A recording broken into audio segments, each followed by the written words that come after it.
Hello everyone, आज करेंगे class 9 का चैप्टर 7 ट्राइंगल्स। कंटिन्यू करेंगे एक्सरसाइज 7.3 7.2 लास्ट वीडियो में हमने खत्म की थी। कॉन्ग्रुएंस सेम टॉपिक है।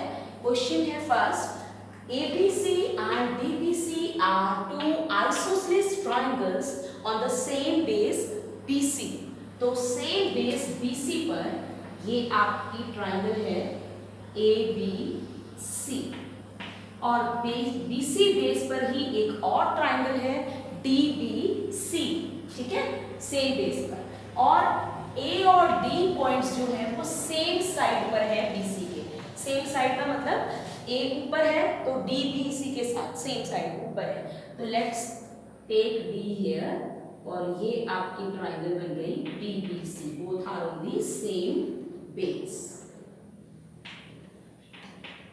Now next line is AD is extended to point P on BC। AD को आपने extend करना है कहाँ तक? P point BC पर। Now there are 4 parts to prove here. Let's start with the first part. First part is what you have to prove ABD। ये जो triangles मैं डार्क कर रही हूँ फर्स्ट पार्ट में आपने इन दोनों triangles को कॉन्ग्रुएंट करना है। ABD this one and ADC this one। These two triangles you have to prove congruent. These two triangles are congruent. So let's start with the solution. Which triangles we are taking? Write down first. In triangle ABD and ABC. Now we have to look for the 3 pairs to make it congruent। 3 pairs चाहिए हमें congruent बनाने के लिए। तो सबसे पहले आप यहाँ पर फर्स्ट लाइन में ही देख रहे हैं कि किस तरह के ट्राइंगल्स हैं, आइसोसेलेस है। आइसोसेलेस है तो इनकी 2 साइड्स इक्वल होगी। तो ABC आइसोसेलेस है तो AB इक्वल टू AC है एंड DBC आइसोसेलेस है तो DB is equal to DC है।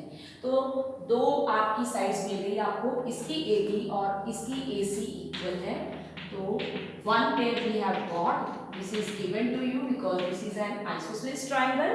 and next in DBC we can write down its DB and this triangle DC is same। Again this is given to you that DBC is an isosceles triangle। तो isosceles triangle 2 sides equal है, इसको हमने use कर लिया। तो we have got 2 pairs, 2 pairs मिल गए हमें। अब थर्ड पेयर लेते हैं AD। आप देख रहे हैं AD इसमें भी है इसमें भी है, तो AD क्या हो गया आपका कॉमन। तो इसमें हमने तीनों ही साइड्स ली हैं, तो ये आपकी कॉन्ग्रुएंट हुई है triangle SS congruence, SSS congruence rule से आपकी ये कॉन्ग्रुएंट हो गई। कौन कौन सी triangles? Triangle ABD congruent to triangle, ठीक है। अब यहाँ लिखते हैं AB किसके इक्वल है? AC के। तो AB आपने लिखा है फर्स्ट सेकंड प्लेस पे, तो मैं फर्स्ट सेकंड प्लेस पे लिख रही हूँ AC। AB कॉमन है तो AD फर्स्ट थर्ड प्लेस पे है, तो AD फर्स्ट और थर्ड प्लेस पे आएगा and BD is equal to CD। तो आपका फर्स्ट पार्ट यहाँ पर हो गया है prove. First part is prove, ठीक है। आपके ये पार्ट्स इंटरलिंक्ड हैं। जैसे एक पार्ट को प्रूव करने के लिए आपको दूसरा बताना पड़ेगा कि ये आपका यहाँ से CPCT वाले रिजल्ट्स लिखते जाओगे क्योंकि वो आपका नेक्स्ट पार्ट में यूज होगा। Now let's do second part. What it says, second part में आपको क्या प्रूफ करना है? सेकेंड पार्ट में आपको प्रूफ करने हैं ये ट्राइंगल जो आप देख रहे हो ABP एंड ACP। अब आपने इसको कॉन्ग्रुएंट करना है। कौन कौन सी? अब हम सेकेंड पार्ट स्टार्ट कर रहे हैं। इसमें आप कौन कौन सी ट्राइंगल ले रहे हैं? In triangle ABP and triangle ACP। तो इन दोनों ट्राइंगल्स को जब आप तो आपका क्या आएगा? सबसे पहले पेयर्स देखते हैं। फिर से एक पेयर आपका विजिबल है यहाँ पर, AB is equal to AC। AB is equal to AC, this is given, ठीक है। ये आपने यहाँ भी यूज किया है फर्स्ट पार्ट में और यहाँ दोबारा यूज कर रहे हैं। उसके बाद नेक्स्ट आपका क्या आता है यहाँ पर, और आपको क्या मिल रहा है यहाँ पर? AP कॉमन दिख रहा है दोनों में, ठीक है। तो हम AP दोनों ट्राइंगल्स में, इसमें भी AP आ रहा है और इस ट्राइंगल में भी ये AP आ रहा है, तो AP कॉमन। तो तो वी हैव गॉट 2 पेयर्स। अब थर्ड पेयर नहीं मिल रहा है आपको, अगर आप देखो तो अब आपको थर्ड पेयर के लिए यहाँ से इस रिजल्ट को, फर्स्ट रिजल्ट को यूज कर सकते हो, ठीक है। अगर आप यहाँ से देखें थर्ड पेयर में आपका एंगल ए और एंगल ए सेम प्लेस पर पड़ा है इस ट्राइंगल्स का, इन दोनों ट्राइंगल्स का। इट मीन्स ये दोनों का एंगल ए इक्वल है, इसका एंगल ए ये है, इसका एंगल ए ये है। यानी अगर मैं इस एंगल को मैं नेम्स ही दे देती हूँ तो 1 इज इक्वल टू 2, ये दोनों एंगल्स इक्वल हैं और रीजन है CP CP। तो दिस थर्ड जो पार्ट है, हम यहाँ पर जो थर्ड चाहिए तो हम ये यूज कर सकते हैं, ठीक है। तो हम इसको 1 लिख लेते हैं ताकि यहाँ बता सके क्या यूज कर रहे हैं। तो angle 1 is equal to angle 2, हमने ये रिजल्ट यूज किया है और ये हम लिख रहे हैं यूजिंग इक्वेशन 1, ठीक है। तो अब वी हैव गॉट 3 पेयर्स, आपको 2 साइड्स भी मिल गई हैं, एक एंगल भी मिल गया है। तो 2 साइड्स एक एंगल, देखिए आप SAS बन रहा है या नहीं, 2 साइड्स और एक एंगल। आपने ये वाली साइड ली है AB और एक ली है AP और उनके बीच वाला ही आपने एंगल लिया, तो बन गया आपका SAS। तो आपका सेकेंड पार्ट भी प्रूव हो गया। ट्राइंगल ABP कॉन्ग्रुएंट हो गई ट्राइंगल ACP के, ठीक है। देखिए AP फर्स्ट थर्ड पोजीशन पे, AB और AC इक्वल है और angle 1 angle 2 means angle A और एंगल A इक्वल है, तो मैंने सेम प्लेस पर रखे हैं और यहाँ पर रूल लगा है SAS rule. Now we will start with the third part में भी आपके ये पार्ट्स यूज होने वाले हैं। तो अभी मैं फिलहाल के लिए इसे इरेज कर रही हूँ, बट हम इसके रिजल्ट्स को वहाँ पर यूज करेंगे। तो अब थर्ड पार्ट में आपने प्रूव करना है इसमें कि जो ये लाइन जा रही है आपकी AP, वो बाइसेक्ट कर रही है एंगल A को as well as angle D को। ये जो आपकी लाइन जा रही है AP, ये बाइसेक्ट कर रही है एंगल A को भी और एंगल D को भी, ठीक है। थर्ड पार्ट में आप क्या प्रूव करने वाले हैं? AP bisects angle A as well as angle D, कि दोनों को बाइसेक्ट कर रही है।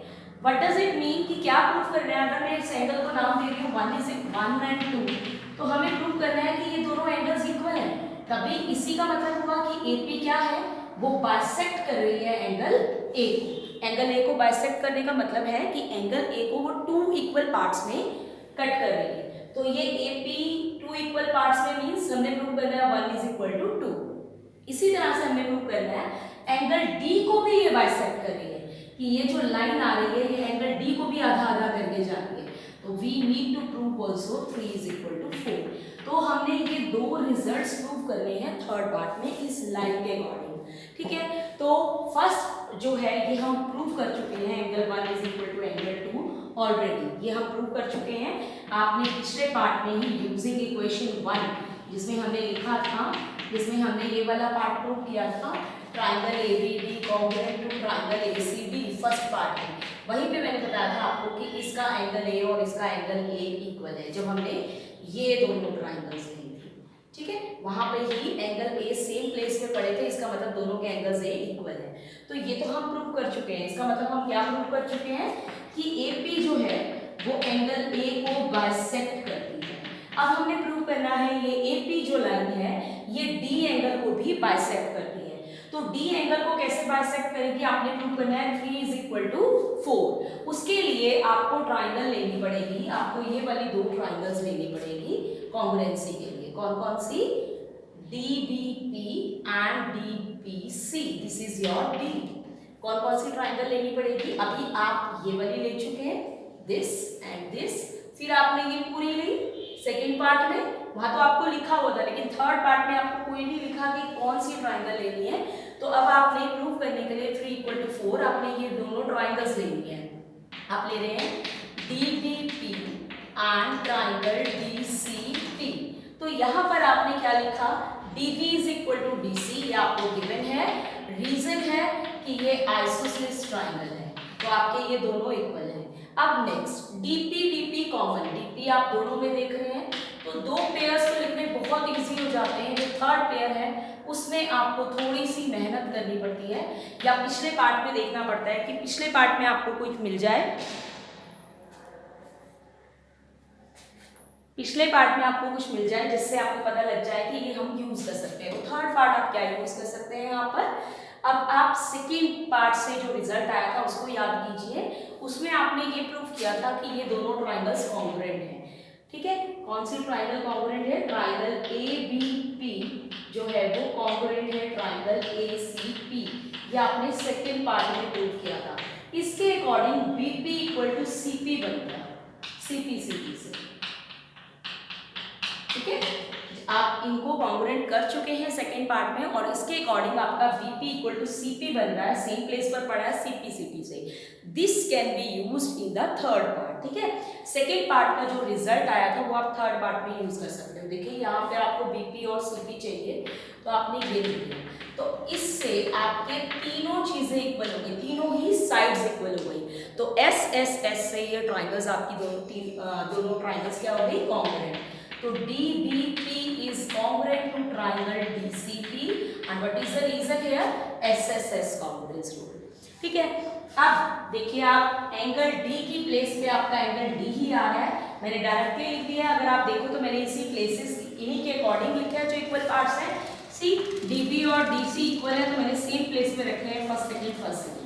अब DP कॉमन है तो मैंने फर्स्ट ही रखे हैं, इन पेयर्स के अकॉर्डिंग मैंने ये कॉन्ग्रुएंस लिखी है। तो अगर आप यहाँ से देखें तो एंगल D, इसका एंगल D और इसका एंगल D इक्वल आ रहा है। इस ट्राइंगल का एंगल D है 3 और इस ट्राइंगल का एंगल D है 4। तो आपका ये CP से इक्वल आ रहा है। ट्राइंगल इक्वल कर चुके हैं तो जो सिमिलर प्लेस पर पार्ट्स पड़े हैं वो भी इक्वल होंगे। तो ये प्रूव करने का मतलब है कि ये लाइन जो है ये D एंगल को भी बाइसेक्ट कर रही है। तो AP bisects angle D also. तो आप ये प्रूव कर चुके हैं। यहाँ आपने प्रूव करा था एंगल A को बाइसेक्ट करिए, यहाँ प्रूव करें एंगल D को बाइसेक्ट करिए। तो आप प्रूव कर चुके हैं AP bisects angle A as well as angle D। इसके साथ आपका थर्ड पार्ट खत्म होता है।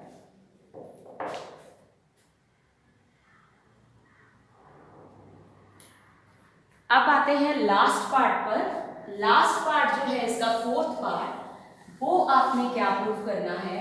तो आप देख रहे हैं चाहे ये 4 पार्ट्स हैं but all these 4 parts are interrelated. एक पार्ट को यूज करके आप दूसरा पार्ट यूज कर रहे हैं। ठीक है, मैं फिगर भी थोड़ी नीट बना देती हूँ और लिखते हैं फोर्थ पार्ट में अब हम क्या प्रूव करने वाले हैं।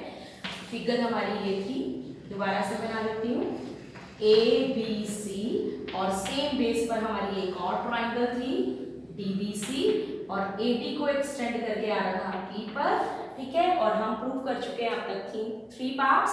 फर्स्ट पार्ट हम प्रूव कर चुके हैं, ये वाली ट्राइंगल ली थी हमने, ये दोनों जो है ABD congruent to triangle ACD, तो ये हम प्रूव कर चुके हैं। उसके बाद सेकेंड हम प्रूव कर चुके हैं कंप्लीट पार्ट कि A ट्राइंगल जो है ABP congruent to triangle ACP, और थर्ड पार्ट हम प्रूव कर चुके हैं कि AP bisects angle A as well as angle D। ठीक है, अब आते हैं लास्ट पार्ट पे जो हमने क्या प्रूव करना है। लास्ट पार्ट में यहाँ लिख रही हूँ जो आपको अब प्रूव करके दिखाना है कि ये जो AP है, लाइन जो जा रही है AP, ये है perpendicular, this is the short form of the perpendicular bisector of BC। अब पहले तो लाइन का मीनिंग क्या है, मैथमेटिकल वे में क्या प्रूव करना है आपने। ये जो AP है ये क्या कर रही है, परपेंडिकुलर है। परपेंडिकुलर मीन्स आपने ये 90 प्रूव करके दिखाना है कि ये BC पर क्या है, परपेंडिकुलर है और उसको बाइसेक्ट भी कर रही है। बाइसेक्ट साइड कैसे बाइसेक्ट होती है, ये आई यहाँ पर, तो इसको 2 पार्ट्स में कट कर दिया, इक्वल पार्ट्स में। तो आपने प्रूव करना है BP = PC, यानी आपने यहाँ पे प्रूव करना है एक तो BP = CP और दूसरा अगर ये प्रूव कर दिया इसका मतलब आप क्या प्रूव कर रहे हैं कि AP जो है वो बाइसेक्ट कर रही है किसको, BC को। और दूसरी चीज परपेंडिकुलर भी प्रूव करना है, बाइसेक्टर भी प्रूव करना है, परपेंडिकुलर भी। परपेंडिकुलर का मतलब क्या है कि आपने प्रूव करना है ये लाइन BC पर परपेंडिकुलर है, यानी आपने प्रूव करना है एंगल ABP और एंगल PB P पर बन रहा है ना 90, तो APC ये आपका 90 डिग्री। तो इस लाइन का मतलब ये है कि आपको ये पार्ट प्रूव करना है। इसमें से हम फर्स्ट पार्ट प्रूव कर चुके हैं ऑलरेडी। अगर आप सेकेंड वाला पार्ट जो हमने प्रूव वहां से CP से देखें तो BP इक्वल टू CP आता है। वहां हम ऑलरेडी प्रूव कर चुके हैं। वहां आप इक्वेशन को नेम दे सकते हैं 2 और आप लिख सकते हैं from equation 2 BP equal to CP। अब जब आपका ये प्रूफ हो गया BP इक्वल टू CP तो आप लाइन क्या लिख सकते हैं? अब आपने ये तो प्रूव कर दिया कि AP बाइसेक्ट्स BC। आधी चीज प्रूव हो गई, परपेंडिकुलर रह गया, बाइसेक्टर प्रूव कर चुके हैं कि AP जो है बाइसेक्ट्स BC, या लिख सकते हैं AP is the bisector of the BC। अब आता है परपेंडिकुलर। परपेंडिकुलर कैसे प्रूव करना है? फिर से सेकेंड पार्ट को ही अगर हम कंसीडर करें, सेकेंड को यूज करके ये इजीली हो जाएगा। तो यहाँ से अगर आप देखें तो एंगल P और एंगल P इक्वल है। इस ट्राइंगल का एंगल P है ये वाला, यानी इसी के CP से अगर हम रिजल्ट लिखें तो इसका रिजल्ट बनता है angle APB is equal to angle APC। Reason है CPCT, क्योंकि हम कॉरेस्पॉन्डिंग पार्ट्स लिख रहे हैं, यानी सेम प्लेसेस वाले लिख रहे हैं। ऑल्सो ये दोनों एंगल्स मिलकर 180 डिग्री भी बना रहे हैं, क्योंकि BC जो है वो स्ट्रेट लाइन है और इसके ऊपर जो भी पेयर ऑफ एंगल्स बनेंगे एडजेसेंट उनको हम बोलेंगे लीनियर पेयर। तो ऑल्सो ये दोनों मिलकर APB और APC 180 डिग्री भी बना रहे हैं और रीजन है लीनियर पेयर।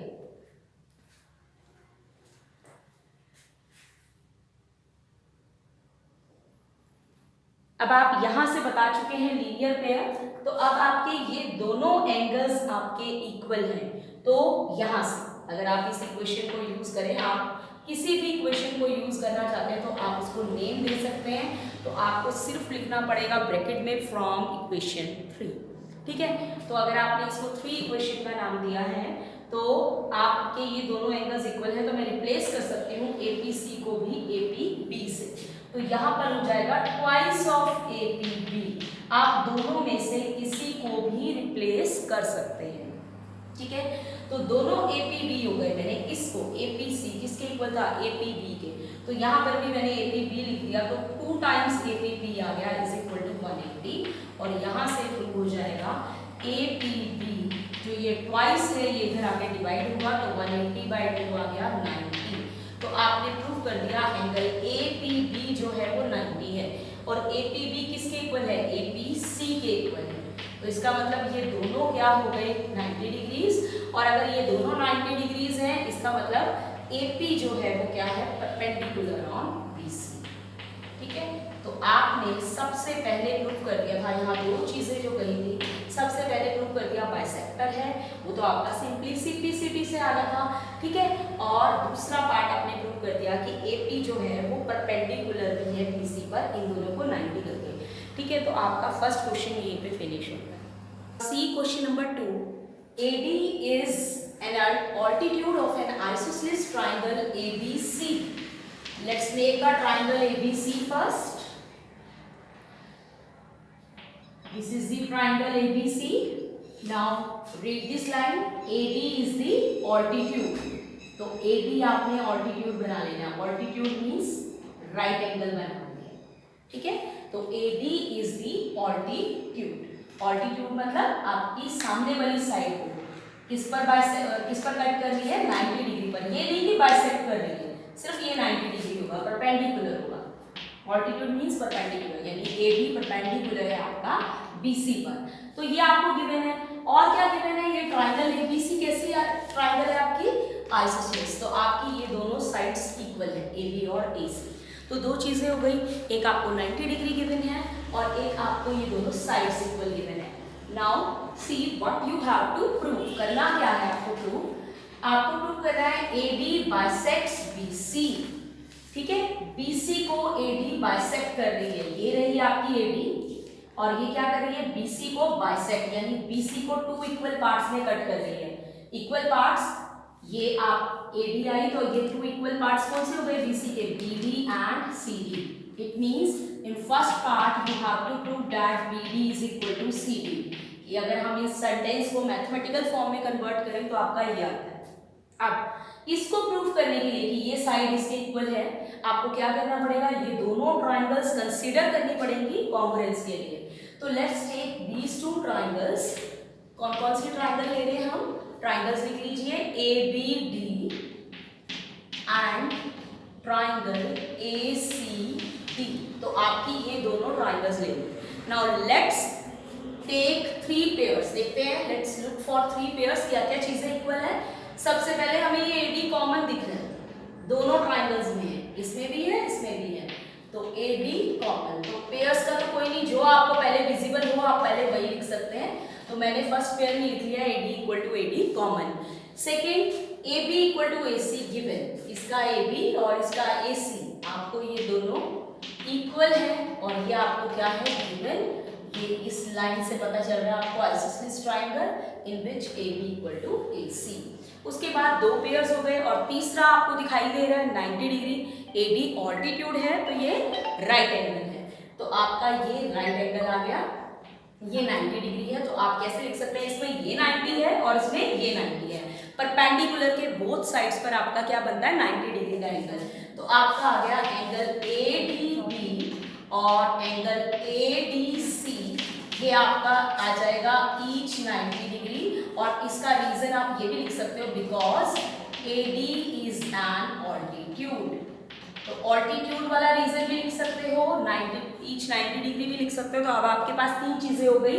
लेट्स सी कि क्या चीज बनी है आपके पास, कौन सी कॉन्ग्रुएंस बनी है। आपने ये साइड ली है, आपने ये साइड ली है, एक ट्राइंगल को ऑब्जर्व कर लीजिए कि आपने एक ट्राइंगल में क्या क्या लिया है। इसकी AB साइड ली है, AD और AB, ठीक है, और आपने एक 90 डिग्री लिया है। तो 90 डिग्री में आप चेक करिए कहीं आपका RHS तो नहीं बन रहा। ये राइट एंगल हो गया R, राइट एंगल के सामने हाइपोटेन्यूज ये भी यूज हुआ है, तो RH और एक कोई साइड ये या ये, तो ये यूज हुई है आपकी। तो आपका RHS लगा है। तो ट्राइंगल ABD जो है वो कॉन्ग्रुएंट हो गई ट्राइंगल ACD के, और रीजन आ गया आपका RHS कॉन्ग्रुएंस है। अब आपको क्या प्रूव करना है कि AB बाइसेक्ट्स BC, जिसको हमने मैथमेटिकल फॉर्म में लिखा था, आपने प्रूव करना है BD इक्वल टू CD। तो ये इसका BD आपको मिल गया है फर्स्ट, सेकंड और थर्ड प्लेस पर। और आप देखिए जो इधर सेकंड और थर्ड प्लेस पे होगा वो इसके इक्वल होगा, रीजन होगा CPCD। लेट्स लुक कि सेकंड थर्ड प्लेस पर यहाँ क्या पड़ा है, यहाँ पड़ा है CD। तो हमें यही प्रूव करना था BD इक्वल टू CD। तो this is what we have proved. तो फर्स्ट पार्ट हम प्रूव कर चुके हैं कि AD ने क्या किया है, BC को 2 इक्वल पार्ट्स में कट कर दिया है। ये लाइन ने BC को 2 इक्वल पार्ट्स में कर दिया है, ये दोनों पार्ट्स इक्वल हैं। तो आपने प्रूव कर दिया है AD बाइसेक्ट्स BC।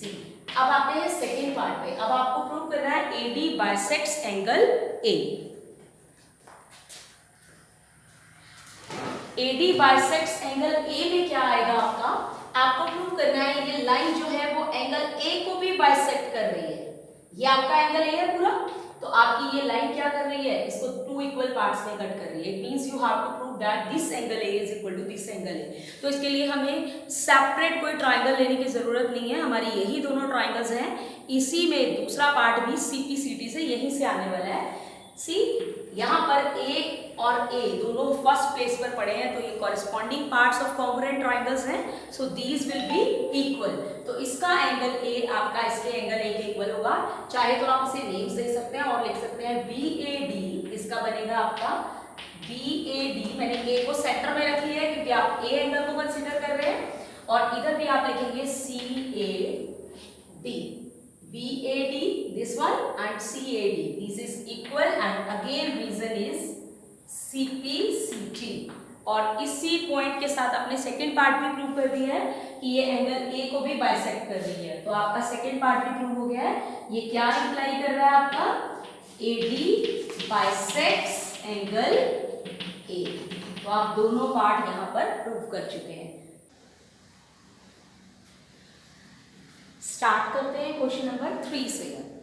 ठीक है, क्वेश्चन नंबर 3 क्या है, 2 साइड्स आपकी AB और BC और एक मीडियन AM एक ट्राइंगल का रिस्पेक्टिवली मींस फर्स्ट जो लिखा है वो फर्स्ट के ही इक्वल होगा। किसके इक्वल है, PQ।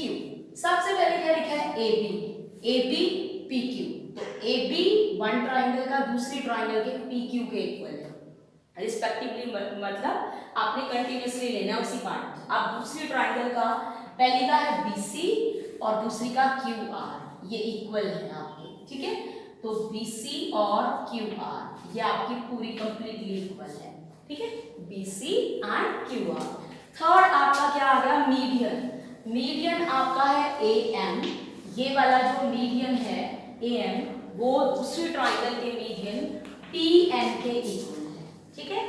तो इस मीडियन के इक्वल है। तो आपको तीन चीजें मिल गई कि किसके इक्वल है। अब आपने क्या करना है, यहाँ से थर्ड आपने तीन पेयर्स आपको मिल गए,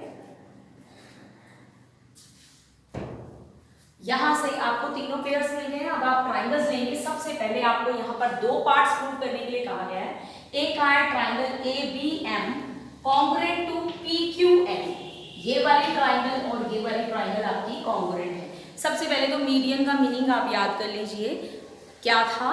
मीडियन क्या होता है, जो वर्टेक्स से अपोजिट साइड पर लाइन जाती है और वो उसको बाइसेक्ट करती है, दोनों पार्ट आधा आधा कर देती है। Means BM equal to MC है। कहने का मतलब है कि BM और CM दोनों ही हाफ ऑफ BC के इक्वल हैं। इसी तरह से यहाँ पर QN और NR इक्वल हैं, या आप कह सकते हैं QN और NR दोनों हाफ ऑफ QR है। इसका आधा है, आधा पार्ट ये है, QN is equal to half of QR, NR is equal to half of QR, ठीक है। तो अब हम पहले फर्स्ट पार्ट प्रूव कर रहे हैं। तो हमें पता है यहाँ पर कौन कौन सी ट्राइंगल्स लेनी है, ABM and PQN। Let's see for the pairs in it. तीन पेयर्स आपको कौन से दिख रहे हैं, तो ट्राइंगल सोचने की जरूरत नहीं है, ऑलरेडी हमें बता रखा है कि कौन कौन सी दो ट्राइंगल्स लेनी है। तो यहाँ से आप देखिए, इस ट्राइंगल का AB और इसका PQ आपको ऑलरेडी इक्वल गिवन है। यहाँ पे लिखा है AB equal to the PQ, ठीक है। तो यहाँ पर ये आपको गिवन है। थोड़ा सा इस लाइन को आपने अंडरस्टैंड करना है, जो ऊपर दिए कि वन ट्राइंगल की AB, BC और मीडियन दूसरी ट्राइंगल की PQ, QR और PN के इक्वल है, ठीक है। तो अब आपका दूसरा पेयर देखिए, AM is equal to PN, ये जो मीडियंस जा रहे हैं ये भी इक्वल है दोनों ट्राइंगल्स के। तो आपको दो पेयर्स मिल चुके हैं। प्रॉब्लम आपकी थर्ड पेयर के साथ है, क्योंकि थर्ड पेयर में आपको गिवन है BC is equal to QR, जबकि आपको इस ट्राइंगल में BC और QR तो आ ही नहीं रहा, इसमें आ रहा है BM और QN। आपको पूरी साइड्स नहीं चाहिए, सिर्फ यहाँ तक चाहिए। अब आप लिखिए जो चीज गिवन है वो लिख लीजिए, BC equal to QR given. अगर ये इक्वल है तो इनके हाफ्स भी क्या होंगे, इक्वल होंगे। तो अगर मैं दोनों तरफ हाफ कर देती हूँ तो half of BC equal to half of क्या होगा, QR। और BC का हाफ क्या है, मीडियन। मीडियन नाम ही सजेस्ट कर रहा है कि वो मिड पॉइंट पे कट करता है। तो ये मीडियन ये मिड पॉइंट पे कट कर रहा है, ये बीच सेंटर पॉइंट है। तो जितना BM है आपका उतना ही CM है, यानी BM क्या है, हाफ ऑफ BC। तो हाफ ऑफ BC को आप क्या लिख सकते हो, BC का आधा क्या है, BM, क्योंकि M आपका सेंटर पॉइंट है। इसी तरह से QR का हाफ आपका क्या है, QN, क्योंकि N आपका सेंटर पॉइंट है, मिड पॉइंट है, ठीक है। तो अब आपके तीनों चीजें इक्वल हो गई। AB is equal to PQ, BM is equal to QN, ये रहा आपका, ठीक है। और तीसरा आपका AM is equal to PN, वो भी गिवन है। तीनों साइड्स आपने कर दी। तो ये फर्स्ट पार्ट आपका कॉन्ग्रुएंट हो गया किससे, SSS। तो आइए यू नो कि आपने किस तरीके से लिखना है। बाकी मैंने आपको एक्सप्लेन कर दिया है कि आप फर्स्ट पार्ट कैसे प्रूव करेंगे। SSS से आपका कॉन्ग्रुएंट हो गया, क्योंकि आपने तीनों साइड्स इक्वल प्रूव कर दी हैं। अब आते हैं इसके सेकेंड पार्ट पर। सेकेंड पार्ट में आपने प्रूव करना है, अब पूरी कंप्लीट ट्राइंगल लेनी है। तो अब मैं ऑब्वियसली मैंने आपको पहले भी बताया, जो भी ये पार्ट्स होते हैं ये इंटरलिंक्ड होते हैं। फर्स्ट पार्ट के CPCT से कुछ ना कुछ रिजल्ट आपको सेकेंड पार्ट में यूज करना है, ठीक है। अदरवाइज आपके यहाँ 3 पेयर्स नहीं बनेंगे। तो these two parts are interlinked. ये नहीं कि फर्स्ट पार्ट आपने कर लिया तो खत्म, उसका कोई यूज नहीं होगा सेकेंड पार्ट में। सेकेंड पार्ट में यूज होगा। अब आपने ट्राइंगल ली कौन कौन सी, ABC एंड PQR। अब आप कौन कौन सी दो ट्राइंगल को ऑब्जर्व कर रहे हैं, आप सेकेंड पार्ट कर रहे हैं ABC और PQR। Let's look for the 3 pairs, कौन कौन से 3 पेयर्स इसमें इक्वल हो सकते हैं। तो AB इक्वल टू PQ जो आपने पीछे यूज किया था फर्स्ट पार्ट में यूज किया था वो सेम है और इसका रीजन भी सेम है क्योंकि ये आपको क्वेश्चन में ही गिवन है। उसके बाद सेकेंड आपका गिवन है BC इक्वल टू QR। आप देख सकते हैं ये मार्क बनाया हुआ मैंने, BC और QR इक्वल है और यहाँ पे था हमने गिवन में एक्सप्लेन भी किया था कि एक ट्राइंगल का BC दूसरी ट्राइंगल के QR के इक्वल है। तो आपको एक पेयर और लेना है, 2 पेयर्स आपके हो गए। अब रह गया थर्ड पेयर और वो आपको ढूंढने से भी नहीं मिल रहा है। AM इक्वल टू PN में लाइन भूल जाइए क्योंकि अब आप पूरी ट्राइंगल कंसीडर कर रहे हैं ये वाली, तो इसमें आपको 2 ही गिवन थे वो आपने यूज कर लिए, तीसरा आपको मिल नहीं रहा है। ठीक है, तो तीसरे पार्ट के लिए वापस चले जाइए आप फर्स्ट पार्ट की तरफ कि फर्स्ट पार्ट से कोई आपको ऐसी चीज मिली हो जो यहाँ यूज हो सकती हो। तो यहाँ आप क्या यूज कर सकते हैं, अगर आप फर्स्ट पार्ट से देखें तो B और Q आपको सेम दिख रहा है यहाँ पर, क्योंकि बाकी तो देखो सेम नहीं दिख रहा है आपको, है ना। एंगल B और एंगल Q, अगर हम एंगल A की भी बात करें, एंगल AP वो भी नहीं यूज हो रहा है, तो आपको एंगल B और एंगल Q यहाँ से दिख रहा है कि आप उसको CP से इक्वल लिख सकते हैं। B इक्वल टू Q आप CP से क्या लिख सकते हैं, इक्वल, फर्स्ट पार्ट से। अब इसको हम यहाँ यूज कर सकते हैं, हमारे पास यहाँ एंगल B भी है और Q भी है, तो ये यूज हो सकता है। यहाँ पर आप फर्स्ट पार्ट प्रूव कर चुके हैं, तो उसकी सिमिलर प्लेसेस पर आपके B और Q पड़े हैं, इसे आप CP से लिखकर यहाँ पर यूज कर सकते हैं, angle B is equal to angle Q। ठीक है, प्रूविंग CP और फर्स्ट पार्ट, ठीक है, इसमें आप प्रूव कर चुके हैं। तो अब आपके पास क्या चीज यूज की आपने, एक तो ये साइड ली है, एक ये साइड ली है, AB ली है और एक BC ली है और एक एंगल B ली है, तो SAS, 2 साइड्स के बीच में एक एंगल, तो आपकी ट्राइंगल ABC कॉन्ग्रुएंट हो गई ट्राइंगल PQRA और रीजन हो गया आपका SAS। तो सिंपल है, ज्यादातर इसमें आपकी यूज हो रही है SSS और RHS, और फिलहाल अभी हमने इस पार्ट में यूज की है SAS। तो ये पार्ट आपके इंटरलिंक्ड होंगे, फर्स्ट पार्ट के कुछ ना कुछ CP से निकलेगा जो आपका सेकंड में यूज होगा।